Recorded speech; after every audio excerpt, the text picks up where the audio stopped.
Welcome, आदाब, सत श्री अकाल, राम राम, जय हिंद। स्वागत है सभी दोस्तों का। तो दोस्तों, प्रोजेक्टाइल मोशन अपन लोग कर रहे थे और हम कर रहे थे एसएसआर, नेवी, डबल ए और एयरफोर्स एक्स ग्रुप के साथ साथ एनडीए के सारे इंपॉर्टेंट टॉपिक्स अपन लोग करने वाले हैं। और कल की क्लास में हमने जैसे प्रोजेक्टाइल मोशन पढ़ा था, आज हम इस पे क्वेश्चन करेंगे। तो जो क्वेश्चन प्रीवियस ईयर आए हुए हैं या किसी टाइप के लगता है मुझे कि इंपॉर्टेंट है, वो मैं सारे के सारे आपके साथ शेयर कर रहा हूं। और बहुत ही इंटरेस्टिंग और बहुत ही अच्छे क्वेश्चन भी होने वाले हैं, लेवल भी अच्छा होने वाला है। तो दोस्तों शुरू करते हैं। प्रोजेक्टाइल मोशन 02, बिल्कुल इस बार सिलेक्शन पक्का होगा, अवश्य होगा, पक्का सिलेक्शन होगा। बस करना क्या है, पढ़ाई करनी है अच्छी तरीके से।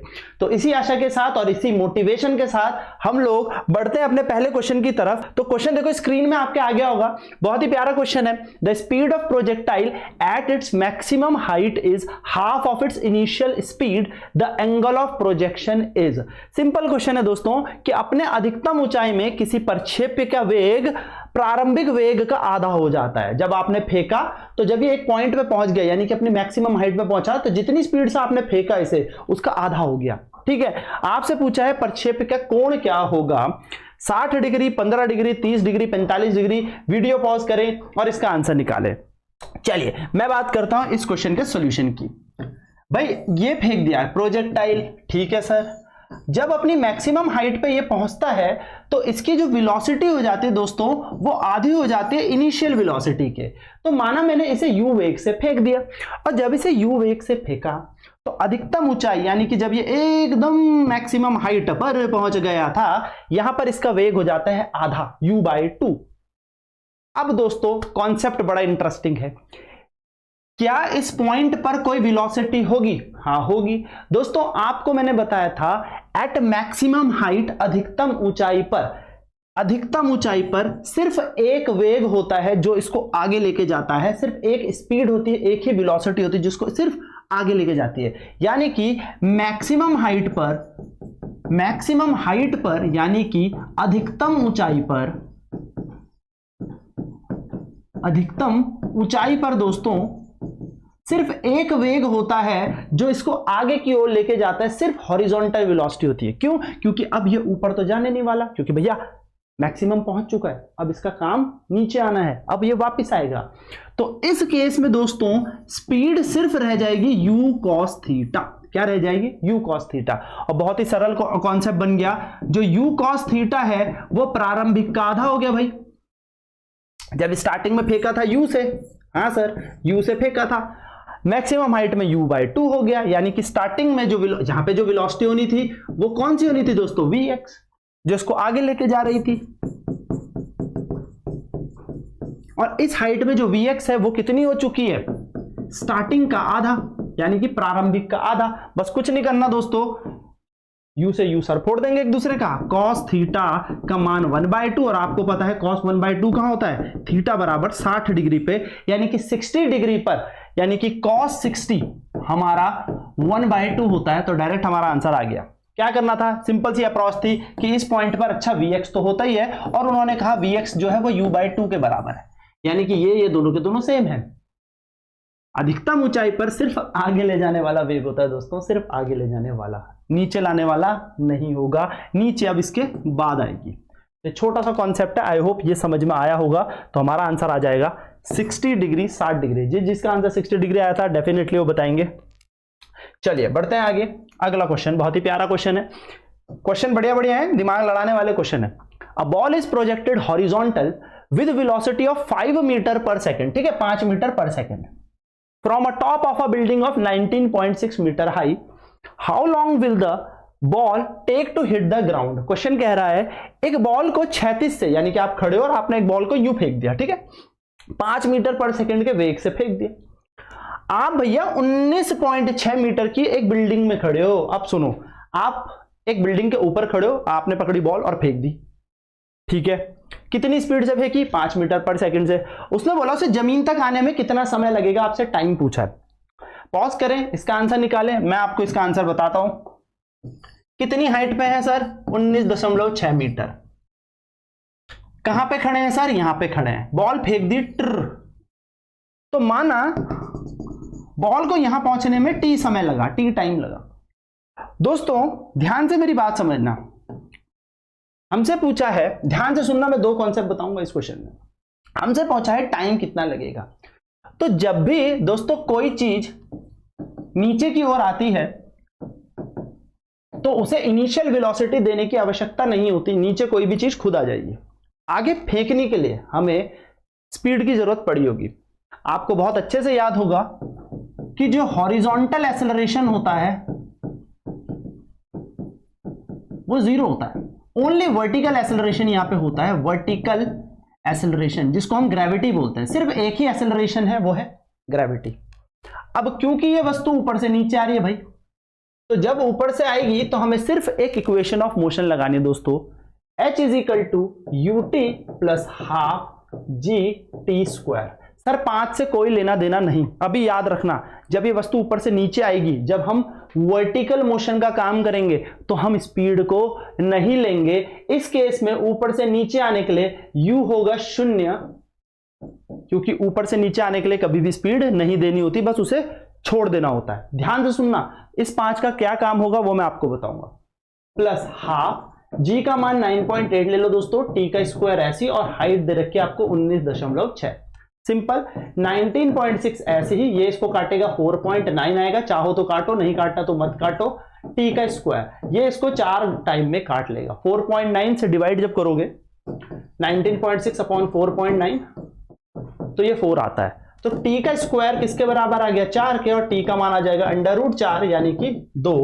तो 2 सेकंड लगेंगे, 2 सेकंड लगेंगे इसको नीचे पहुंचने में। सिंपल, बहुत ही आसान कॉन्सेप्ट था, बहुत ही प्यारा सा कॉन्सेप्ट था। दिमाग में क्या रखना है, जब बॉडी ऊपर से नीचे आएगी तो इनिशियल वेलोसिटी नहीं होगी। तो सर इस 5 का क्या करना है। अब बहुत सारे बच्चे ना यहां पे 5 लगा देते हैं, सर इस 5 का क्या करना है। दोस्तों ये जो 5 है ना, ये जो 5 है, ये जो 5 है, ये इसको ना आगे ले जाने का काम करेगी। जब आपने इसको फेंका ना तो नीचे तो ये अपनी स्पीड से आएगी, क्योंकि नीचे के लिए तो कोई स्पीड नहीं देनी, लेकिन जो आपने फेंका ये 5 मीटर पर सेकंड, ये इस वस्तु को आगे लेके आई, यानी कि ये x दूरी लेके आई। तो अगर आपसे पूछे हॉरिजॉन्टल रेंज कितनी है, ये रेंज, अगर रेंज पूछी जाए, आप विश्वास नहीं मानेंगे, एनडीए 2023 में इसका क्वेश्चन आया हुआ है और डिट्टो सेम आया हुआ है। अगर आपसे ये रेंज पूछी जाए या इस दूरी को पूछा जाए तो ये निकलेगा स्पीड इनटू टाइम से। और ये बात भी परम सत्य है दोस्तों कि जितना टाइम उसे ऊपर से नीचे आने में लगेगा उतना ही सामने वाले को भी ऐसा लगेगा कि हाँ ये बॉडी नीचे आई है। यानी कि ऊपर से नीचे अगर ये 5 सेकंड में यहाँ पे या 2 सेकंड में यहाँ पे पहुंच रही है तो यहां पर दिखे हुए बंदे को भी ये 2 ही सेकंड में दिखेगी। तो स्पीड कितनी दे रखी है 5 और टाइम दे रखा है 2, यानी कि ये डिस्टेंस आ जाएगा 10 मीटर। तो कई बार आपसे क्वेश्चन ये पूछा जाता है कि ये कितनी दूर गिरी। आप एक बिल्डिंग के छत पे और आपने एक बॉल इतनी स्पीड से फेंकी, वो कितनी दूर गिरी। तो टाइम निकालने के लिए मैंने आपको क्या बताया, u बराबर 0 लेना वर्टिकल मोशन में, और हॉरिजॉन्टल के केस में यस u आप ये लोगे। यानी कि जब आप ऊर्ध्वाधर बात करोगे तब आपका प्रारंभिक वेग 0 होगा, क्योंकि ऊपर से नीचे आते हुए कभी भी वेग की आवश्यकता नहीं होती। There is no need of velocity while free fall. पर अगर ये बॉडी आगे गई है तो यस, इस स्पीड के कारण ही आगे गई है, तो हमें स्पीड इनटू टाइम करके हमें क्या मिल जाएगा, ये डिस्टेंस मिल जाएगा। तो हमारा आंसर आ जाएगा 10 मीटर। अगर हमसे ये पूछे कि आप एक 19.6 मीटर की बिल्डिंग से 5 मीटर पर सेकंड से आपने क्या फेंक दी, एक बॉल फेंकी, वो कितनी दूर गिरेगी 10 मीटर, और कितने समय में नीचे आएगी 2 सेकंड। अब इस क्वेश्चन में अपन से 2 सेकंड टाइम पूछा था, तो हमारा आंसर हो जाएगा 2 सेकंड। आसान से क्वेश्चन है बट थोड़े से लॉजिकल क्वेश्चन है। नेक्स्ट क्वेश्चन बढ़ते हैं। 2 bodies are projected at an angle of 45 degree and 60 degree with the horizontal with the same velocity simultaneously. The ratio of their horizontal range. Question कह रहा है 2 वस्तु को क्षैतिज से 45 डिग्री और 60 डिग्री के कोण से समान वेग से फेंका, उसके क्षैतिज परास का अनुपात क्या होगा। यानी कि रेशियो पूछा है आपसे रेंजेस का। रेशियो आपको गिवन है 1:2, 2:1, √3:2 या 2:√3। अब क्या किया जाए सर, सुनो भैया, क्वेश्चन कह रहा है ये है एक body, 2 bodies are projected at an angle of 45 degree and 60 degree. ठीक है, 2 बॉडी को फेंका गया, एक बॉडी को फेंका गया 45 डिग्री के कोण पे और एक को फेंका गया 60 डिग्री के कोण पे। भाई अब एक कोई गिरी होगी, एक कहीं गिरी होगी, एक कहीं गिरी होगी दोस्तों और एक कहीं गिरी होगी। हमसे पूछा है इन दोनों की रेंज का यानी कि परास का अनुपात। सवाल में हिंट एक चीज दे रखी है, हमें क्वेश्चन में एक हिंट दे रखी है कि दोनों के दोनों सेम वेलोसिटी से फेंके गए, यानी कि इनिशियल वेलोसिटी सेम है, प्रारंभिक वेग दोनों का क्या है, बराबर है। यदि वेग बराबर है तो मान लिया मैंने इसको भी यू से फेंका और इसको भी यू से फेंका, तो रेंज का सूत्र याद करेंगे दोस्तों, यानी कि परास का सूत्र याद करेंगे, u square sine 2 theta upon g. हमने पढ़ा है कल की क्लास में, याद भी अच्छे से कराया है, u square sine 2 theta upon g. तो भैया पहले वाले के केस में यू तो सेम रहेगा, कोई दिक्कत नहीं, साइन की जगह साइन लिख देने का, 2 की जगह 2 और एंगल है 45 डिग्री अपॉन में जी, काम खत्म। जिसका कोण है 60 डिग्री उसके लिए क्या होगा, R2 बराबर same you square sine 2 into 60 हो जाएगा दोस्तों, है ना। क्या ही फर्क पड़ जाएगा, 2 की जगह 2 रहेगा, बस एंगल की जगह एक के लिए 45 डिग्री एक के लिए 60 डिग्री। क्या करना है, अनुपात निकालना है भाई इन दोनों का। तो यू स्क्वायर से यू स्क्वायर गया, जी से जी गया। आप देखेंगे तो R1 बटे R2 का जो अनुपात आएगा यानी कि जो रेशियो आएगा वो आएगा साइन 90। अरे साइन 90 होगा नहीं होगा, 45 दूनी 90 सिंपल, और साइन 120।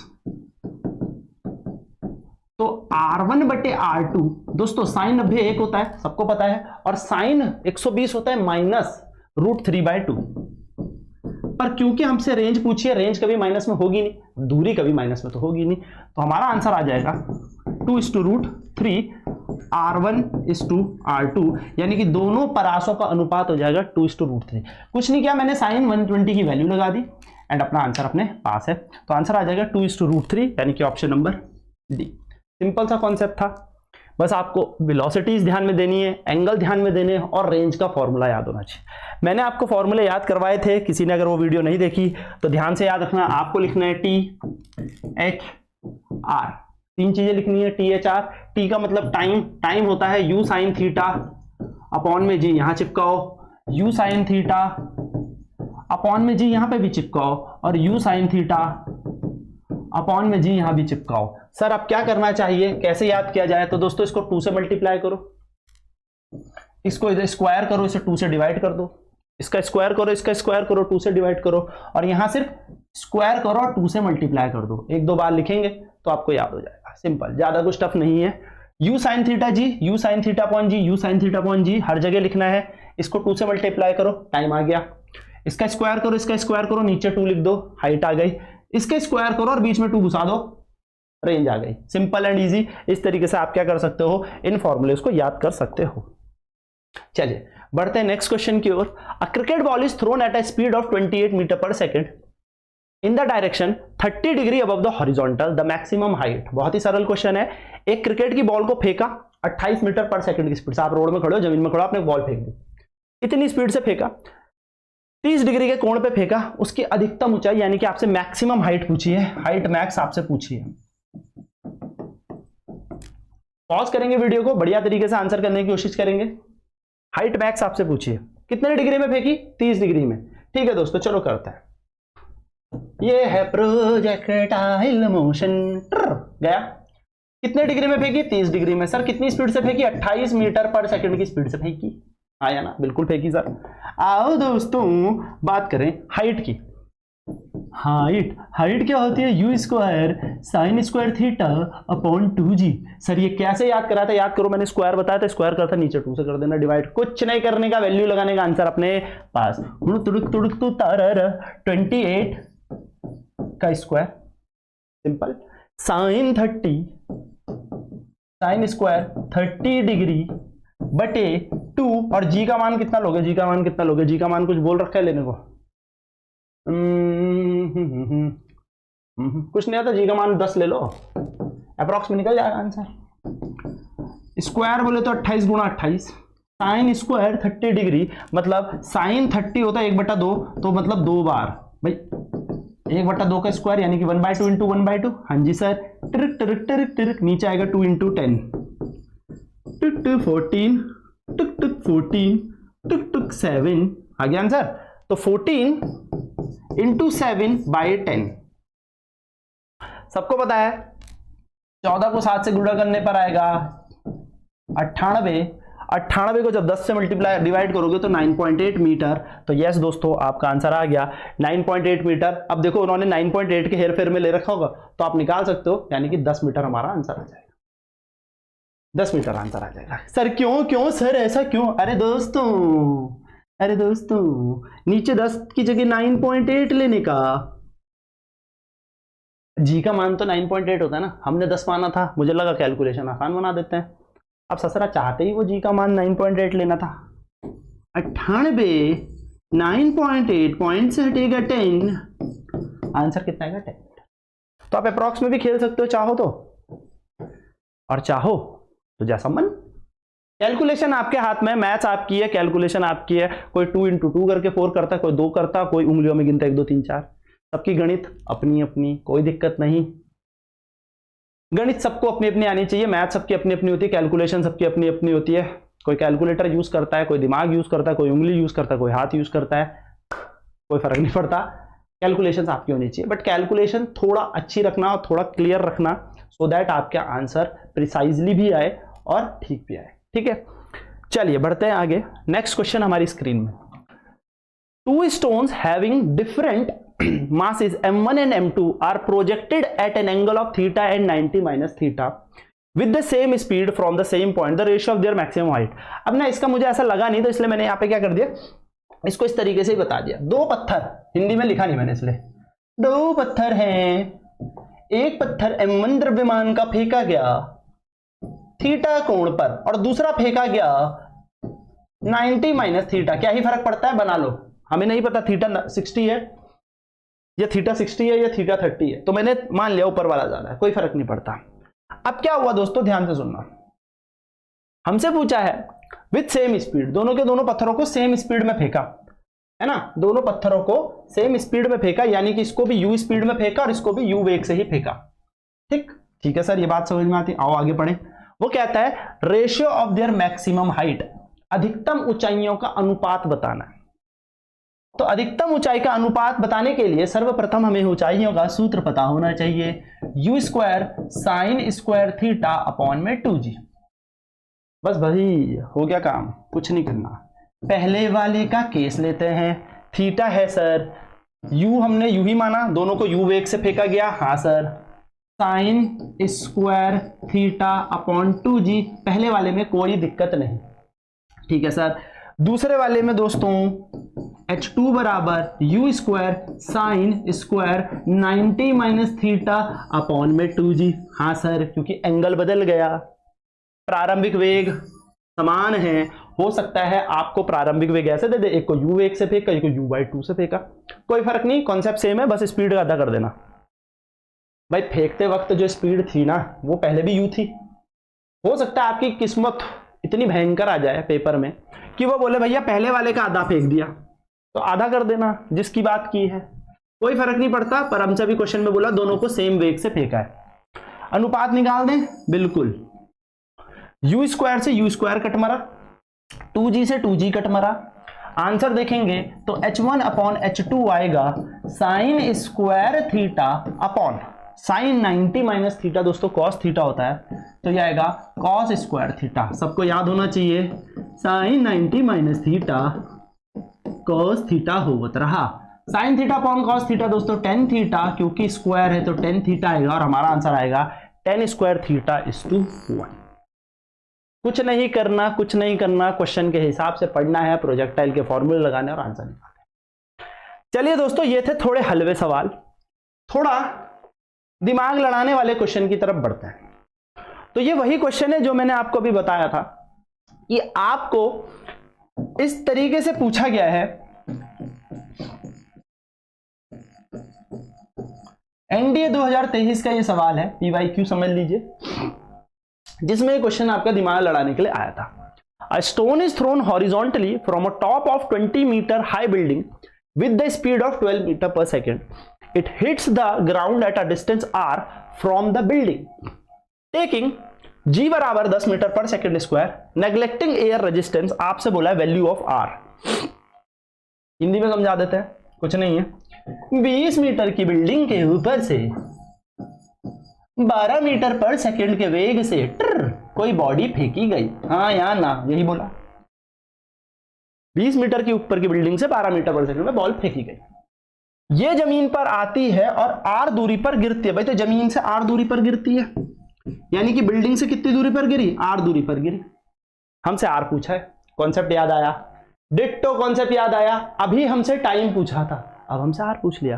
तो मैंने आपको बोला था दोस्तों कि अगर हाइट की बात आए तो इनिशियल वेलोसिटी नहीं लेनी, तो क्योंकि यहां पर बॉडी दो डायरेक्शन में मूव कर रही है, कुछ आगे और नीचे, तो वर्टिकल मोशन भी हो रहा है और हॉरिजॉन्टल मोशन भी हो रहा है ना। वर्टिकल मोशन में देखे जाए, यानी कि जब वस्तु ऊपर से नीचे आई तो हाइट चली होगी ut प्लस हाफ gt का स्क्वायर, और जब हॉरिजॉन्टल मोशन निकाला जाता है, डिस्टेंस पूछा है, तो डिस्टेंस इज इक्वल टू होता है दोस्तों स्पीड इनटू टाइम, यानी कि चाल गुणा समय। हाँ सर, तो चाल तो अपने को दे रखी 12, समय ही तो नहीं है, समय मिल जाए तो काम बन जाए। सर समय कैसे निकलेगा, तो देखो ऊपर से नीचे आते वक्त, यानी कि जब वर्टिकल मोशन बॉडी कर रही होगी, तो no need to apply initial velocity, प्रारंभिक वेग देने की कोई आवश्यकता नहीं, प्रारंभिक वेग देने की कोई आवश्यकता नहीं। यानी कि 20 बराबर 0 इंटू टी, माना टी समय पर दोस्तों यहां पहुंची, प्लस हाफ, जी का मान 10 बोला है, टी का स्क्वायर ऐसे ही, 20 बराबर आ जाएगा 0 इंटू टी तो 0 हो जाएगा, 1/2 की जगह 1/2, 10 की जगह 10 और टी का स्क्वायर। देखो 0 से 0 मर गया, 2 दूनी हो जाएगा 4 बराबर टी का स्क्वायर। अब मैं बोल रहा हूं आप 2 1 जा 2 2 5 जा 10 करो, फिर 5 को नीचे भेजो।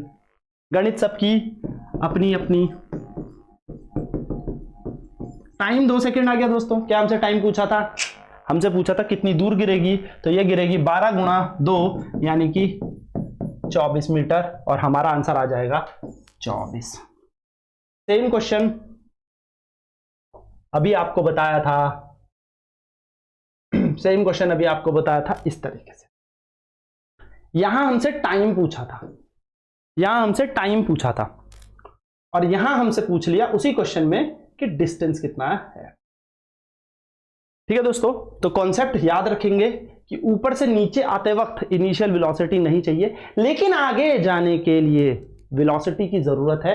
यानी कि वेग की आवश्यकता कब है, जब इसको कितना दूर फेंकना है उसके लिए। ऊपर से नीचे तो कोई चीज खुद ब खुद ही आ जाती है, उसको फेंकने की जरूरत नहीं है। आई होप ये छोटा सा कॉन्सेप्ट और प्यारा सा कॉन्सेप्ट आपको समझ में आया होगा।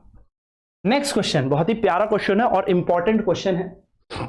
A particle P is projected with velocity u1 at an angle 30 degree with the horizontal.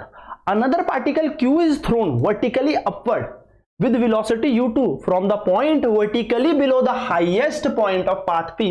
The necessary condition for the two particles to collide at highest point is. Screenshot खींचे इसका, क्वेश्चन को करने की कोशिश करें। हम समझाते हैं क्वेश्चन क्या कह रहा है। क्वेश्चन बहुत ही बढ़िया कह रहा है। क्वेश्चन कह रहा है भाई साहब, एक वस्तु को फेंक दिया टिड़क 30 डिग्री के कोण पर, और कितनी स्पीड से फेंका दोस्तों, u1 वेग से फेंका, u1 वेग से फेंका, ऐसे, ठीक ठीक ठीक ठीक ठीक ठीक ठीक ठीक ठीक ऐसे फेंक दिया। थोड़ा इसको सही कर लेता है। ये गई वस्तु ऐसे 30 डिग्री के कोण पे, और एक फेंके आपने सीधे ऊपर। पढ़ो जरा, पढ़ो क्वेश्चन को।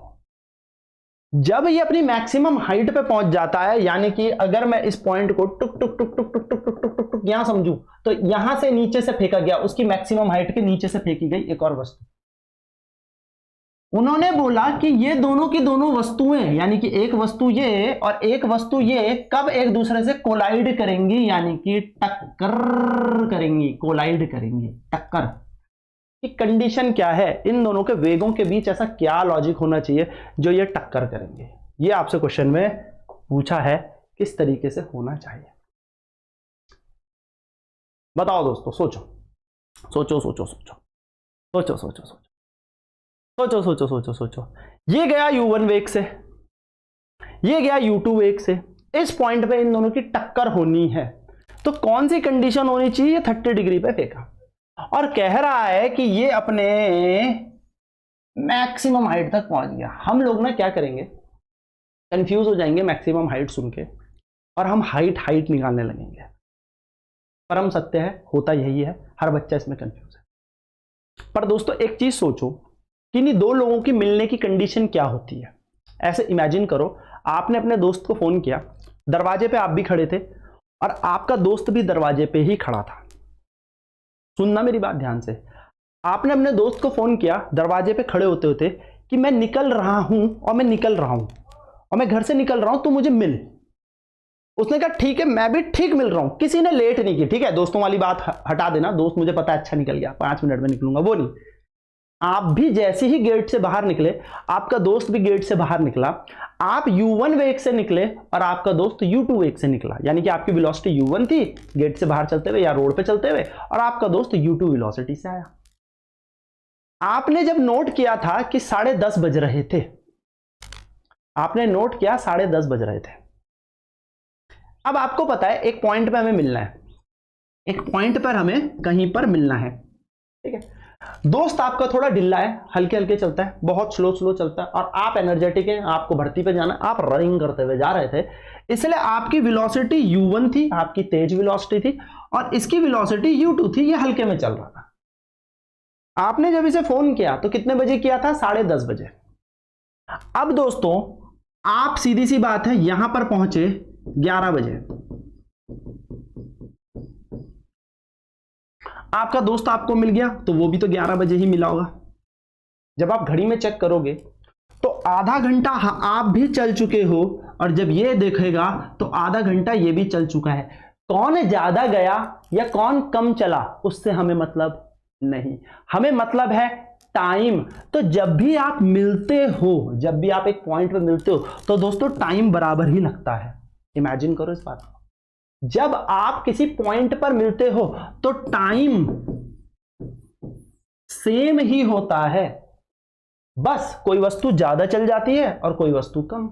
इमेजिन करो, आप घर से निकले स्कूल के लिए, 8 बजे का स्कूल है, 10 मिनट पहले धूम भगा के गाड़ी, एक 7:30 बजे आराम से आया तो वो भी 8 बजे स्कूल आए, आप भी। एक ज्यादा चला होगा, एक कम चला होगा, लेकिन मीटिंग टाइम, मैं क्या कह रहा हूं सुनना, मीटिंग टाइम कहते हैं इसे, मीटिंग टाइम दोनों का सेम है। अब आप बोलोगे सर ये तो 7:30 बजे निकल गया था, स्कूल 8 बजे पहुंचा, ये तो आधे घंटे में पहुंचा। बिल्कुल, लेकिन टाइम तो 8 बजे ही मिले होंगे ना, टाइम तो 8 ही बजे मिले होंगे ना। यानी कि मीटिंग टाइम सेम होता है जब दो बॉडी एक साथ निकलती है।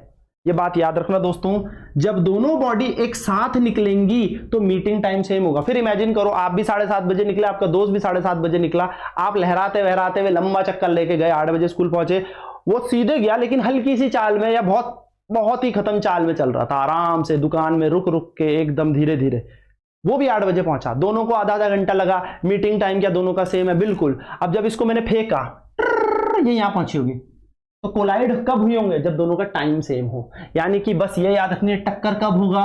जब मीटिंग टाइम सेम हो। तो बस ये याद रखना है और आपका आंसर आ जाएगा। बस जिसको ये कॉन्सेप्ट पता है वो निकाल लेगा। प्रोजेक्टाइल का टाइम क्या होता है दोस्तों? टी बराबर, अच्छा आधा रहा है, आधा मैक्सिमम हाइट में गया है, तो यहां से यहां तक का टाइम सिर्फ टी होगा, उड़यन काल नहीं है ये, टाइम ऊपर पहुंचने का, सिर्फ ऊपर। तो t बराबर होता है u sin थीटा अपॉन में g। दोस्तों अगर ये नीचे आ रहा होता तब यहां पर हम 2 से मल्टीप्लाई करते हैं, ठीक है। तो u sin theta upon g, t बराबर u की जगह u रखने का, u1 रखने का, sin थीटा कितना है? sin 30 डिग्री अपॉन में g। आप चाहें तो इसे सॉल्व करें, sin 30 होता है दोस्तों 1/2, तो ये बन जाएगा u1 अपॉन 2g। क्लियर कहानी। सिमिलरली दोस्तों अब बात करते हैं इस वाली बॉडी का। इसको ऊपर पहुंचने में जितना टाइम लगा होगा उसे भी ऊपर पहुंचने में उतना ही टाइम लगा होगा, लेकिन इसका टाइम क्या होता है? u अपॉन जी। भाई हमने पढ़ा है वर्टिकल मोशन में टाइम होता है u अपॉन जी। खत्म कहानी दोस्तों, टाइम दोनों का सेम है, यानी कि ये t और ये t सेम है, तो u1 अपॉन 2g जो होगा वही u2 अपॉन g के बराबर होगा। g से g मर गया, टाइम दोनों का सेम है। पहले का टाइम ये है, दूसरे का टाइम ये है, दोनों टाइम सेम है, दोनों के मीटिंग टाइम सेम होंगे, तो u1/2g जो होगा u2/g के बराबर होगा। g से g मर गया और u1 का मान आएगा 2u2, यानी कि हमारा आंसर आ जाएगा u1 = 2u2। यानी कि इस वस्तु को जो फेंका गया, अगर 10 मीटर पर सेकंड के वेग से फेंका 30 डिग्री के कोण से, तो भाई साहब इस पत्थर को कितनी तेजी से फेंकू जो ये टकराए, इसकी दुगनी स्पीड से 20 मीटर पर सेकंड से, तो ये यहां पर एक ही समय पर टकरा जाएंगे। फिर समझना कॉन्सेप्ट ध्यान से भैया, मीटिंग टाइम ही तो सेम होगा, ये निकला अपने घर से और ये निकला अपने घर से, तो इस पॉइंट पे मिलने की संभावना, यानी कि मीटिंग टाइम दोनों को इस पॉइंट तक पहुंचने में क्या लगा, सेम लगा। बस फर्क इतना था, एक u1 वेग से गया और एक u2 वेग से। तो टाइम सेम करने पर इसका टाइम निकाला हमने u1 sin 30/g और इसका टाइम निकाला u2/g, क्योंकि ये वर्टिकल मोशन है और ये प्रोजेक्टाइल, एक प्रोजेक्टाइल मोशन में गया और एक वर्टिकल मोशन में। टाइम दोनों का सेम लगा, सॉल्व करेंगे आपका आंसर आ जाएगा u1 = 2u2। अच्छा क्वेश्चन था, तभी मैंने कहा था दिमाग लगेगा। ठीक है, चलिए एक और बड़ा प्यारा सा क्वेश्चन आपकी स्क्रीन में है। The particles are separated at horizontal distance x as shown in the figure. They are projected at the same time as shown with the different initial speeds. The time after which the horizontal distance between the particle becomes 0. बड़ा important question है, काफी अच्छा, और level आप बोलते हो ना तो वैसे ही क्वेश्चन समझ लो। ठीक है, क्या कहते हैं, एक तो फेंका 30 डिग्री के कोण में, एक मैंने फेंका एक किसी ने फेंका। जब मैंने फेंका तो उसको इस वेग से फेंका, u/√3 के वेग से फेंका, और भाई साहब b से किसी और ने फेंका u वेग से 60 डिग्री के एंगल पे। ठीक है, यहां से एक ने फेंका 30 डिग्री के कोण से, यहां ने दूसरे ने फेंकना 60 डिग्री के कोण से, ये जो फेंका u/√3 के वेग से और ये जो फेंका u वेग से। क्वेश्चन कह रहा है टाइम बताना है, समय बताना है, जब इन दोनों के ये जो x है 0 हो जाए, यानी कि ये दूरियां खत्म हो जाएं, कब मिलेंगे, मीटिंग टाइम ही समझ लो। तो दोस्तों मैंने कहा चलो इसी क्वेश्चन को बात करते हैं, पॉज करके करें, अगर जिसको समझ में आ गया क्या करना है वो पॉज करके करें। पहले को फेंका 30 डिग्री के एंगल से, कितनी स्पीड से, u/√3 से, और दूसरे को फेंका है 60 डिग्री से, कितने वेग से, u वेग से। दोस्तों मैंने कहा, ध्यान से समझना, मैंने कहा जो ये फर्स्ट पार्टिकल है a और सेकंड पार्टिकल है b, दोनों के बीच की दूरी है x। ठीक है, दोनों के बीच की दूरी कितनी है, x। मैंने माना दोस्तों a और b पार्टिकल को, मैंने कहा a पार्टिकल जो u/√3 स्पीड से चल रहा था, ये डिस्टेंस ट्रेवल करता है x, कितनी दूरी, x1 ट्रेवल करता है, और जो b पार्टिकल है वो दूरी नापता है x2। अंडरस्टूड है, जब x 0 करना है तो x1 + x2 बराबर होना चाहिए। भाई जब x1 + x2 करेंगे तो x के बराबर आना चाहिए, तभी तो ट्र और ट्र दूरी तो x बराबर नापेंगे। यानी कि अगर ये डिस्टेंस 0 करना है तो इसके द्वारा रास्ता नापा गया और इसके द्वारा रास्ता नापा गया का योग जो होगा, समझो होगा वो x। मैंने कहा ये 200 मीटर है, मैंने कहा बता ये चला 150, ये चला 50, तो क्या ये 200 मीटर की दूरी नापी गई। अब इन दोनों के बीच क्या, अरे क्वेश्चन को इंटेंसिटी समझो, ये एक लाइन है दोस्तों 200 मीटर दूर की, a और b की दूरियां कम करनी है, मिलाना है इन्हें पास, a और b पास आना चाहते हैं, इनकी दूरियां कम करो। तो दूरियां कम करने के लिए मैंने कहा a बहुत तेजी से भागा चला 150 मीटर और b चला 50 मीटर, दूरियां क्या हो गई, खत्म। तो क्या ये 200 150 + 50 से मिलके नहीं बना। तो वही मैंने कहा कि ये जो x दूरी है a द्वारा x1 मापा गया और b द्वारा x2 मापा गया, तो जो x दूरी है वो x1 + x2 के बराबर होगी, यानी कि 0, तभी तो होगा ये डिस्टेंस। ठीक है सर, समझ में आ गई बात कि किस तरीके से ये नापी जाएगी। बस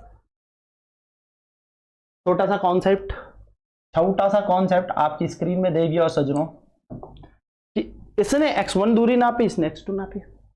और दोस्तों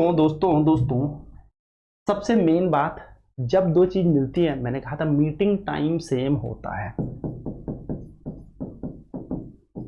मीटिंग टाइम यानी कि जब इन्हें मिले, ये दोनों वस्तु मिली, तो इन्हें लगा टी टाइम, क्योंकि देखो अलग अलग इनिशियल वेलोसिटी से थी, हमसे टाइम पूछा था, किस टाइम पर इनकी दूरियां खत्म हो जाएंगी, तो मैंने कहा भाई टी टाइम पे इनकी दूरी खत्म हो जाएगी।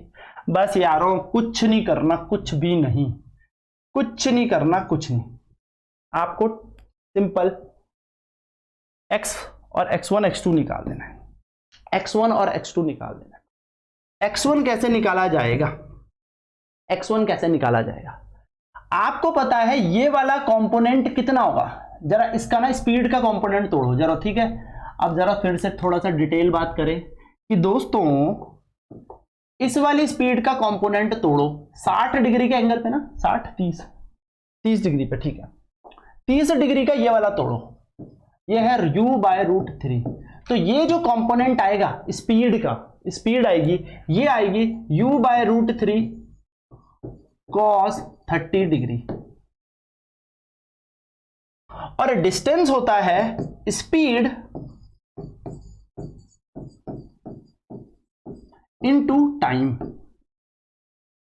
भाई दूरी कैसे निकाली जाती है? Speed into time. जी सर, चलो x1 निकाल लेते हैं, फिर x2 की बात करेंगे, ठीक है। अभी हमने इसकी बात कर ली। तो u/√3 ऐसी ही, सबको पता है cos 30 कितना होता है, √3/2, और t की जगह t। तो जो x1 की वैल्यू आएगी वो आएगी हमारे पास, यहां पे लिखते हैं x1 बराबर आएगा, √3 से √3 मर गया, ut/2। ये x1 आ गई, हमने इस x1 को बचा के अपने पास रख लिया। नाउ हम बात करते हैं दूसरे वाले की, जो ये गया। ये कितने वेग से गया था दोस्तों? u वेग से। कितने एंगल पे? 60 डिग्री के एंगल पे। तो ये है 60 डिग्री। कितने वेलोसिटी से गया सर? u। कितने टाइम पर पहुंचा होगा? तो इसका ये वाला कौन सा कंपोनेंट होगा? u cos 60। और अगर मैं x2 निकालूं तो डिस्टेंस बराबर होता है स्पीड इनटू टाइम। x2 ऐसी ही, u की जगह u, cos 60 का मान 1/2, t की जगह t। यानी कि x2 का मान आ गया हमारे पास ut/2। क्या हमारे पास x2 आ गया? हाँ सर। क्या हमारे पास x1 आ गया? हाँ सर। क्या हमारे पास ये कॉन्सेप्ट है कि x बराबर x1 प्लस x2 है? बिल्कुल सर, क्योंकि दूरियां जीरो करनी है, बराबर करनी है, इनको मिलाना है। तो भैया x बराबर है x1 प्लस x2, और x को रखते हैं x। इसकी वैल्यू कितनी थी देखो x1 की, ut/2, प्लस की जगह प्लस, और x2 की वैल्यू कितनी है, ut/2। भाई x का मान आ जाएगा ut/2, 2 कॉमन ले लो, काटो मारो, या आधा और आधा एक होता है, तो ut। क्या निकालना था? Meeting time. यही तो निकालना है कि कितने समय बाद ये दोनों के बीच की दूरी नील, खत्म। तो भैया टाइम कैसे निकाला जाए? तो गणित कहती है यदि आपको टाइम निकालना है तो t को अकेला छोड़ दो और ये बन जाएगा x/u। ये आपका आंसर है। तो x/u आपका आंसर आ जाएगा, x/u। तो ये है आपके पास टाइम। दोस्तों कॉन्सेप्ट बहुत प्यारा था कि इन दोनों को जब मिलना है तो टाइम सेम होना चाहिए। और भैया जितनी दूरी ये चलेगा उतनी दूरी, अगर ये जितनी दूरी ये चलेगा उसकी दूरी प्लस इसकी दूरी x के बराबर होनी चाहिए। नीचे वाला कौन सा कंपोनेंट होगा? तो नीचे टूटेगा u/√3 cos 60, और इसका टूटेगा cos 30, सॉरी, यहाँ 30 डिग्री है तो 30, और यहाँ आएगा u cos 60 डिग्री। x1 निकालना है तो टाइम से मल्टीप्लाई करो, x2 निकालना है तो स्पीड को यानी कि चाल को टाइम से मल्टीप्लाई करो, और ये आपका आंसर है। सो आपका आंसर इस हिसाब से आ जाएगा दोस्तों, x/u। So that's all. ये थे कुछ इंपॉर्टेंट क्वेश्चन प्रोजेक्टाइल के ऊपर जो आपको करने थे। अगर आपको ये चीजें समझ में आती है तो डिस्क्रिप्शन में बेसिकली ये सारी PDF वगैरह कुछ भी आपको चाहिए, जो भी हम क्लास नोट्स पढ़ते हैं, टॉपिक करते हैं, थ्योरीज करते हैं, तो आप टेलीग्राम चैनल ज्वाइन कर लीजिए, लिंक डिस्क्रिप्शन में है। और साथ ही व्हाट्सएप ग्रुप भी ज्वाइन कर सकते हैं, क्योंकि बहुत सारे बच्चे टेलीग्राम नहीं चलाते और बहुत सारे व्हाट्सएप नहीं चलाते। ठीक है, और सेशन समझ में आता है, पसंद में आता है तो डेफिनेटली दोस्तों लाइक करेंगे, शेयर करेंगे और सब्सक्राइब करेंगे, और कमेंट जरूर करें कैसा लगा आपको सेशन। तो मिलता हूं नेक्स्ट क्लास में, तब तक bye bye, take care, over and out. जय Hind, God bless you all.